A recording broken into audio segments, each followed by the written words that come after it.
நின்றேன். பெண்மினி பூச்சிகள் மிதக்க விட்டாய். தனியறையில் அடைந்து விட்டேன். சிறகுகள் கொடுத்து என்னை பறக்க விட்டாய். அலைகள் அடித்து தொலைந்து விடும் தீவை போல மாட்டிக்கொண்டே.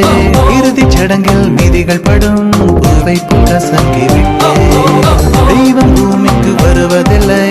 தாயை பதிலுக்கு அனுப்பி வைத்தான். தாயும் இங்கு எனக்கு இல்லை. எனக்கு ஒரு தாயை அவன்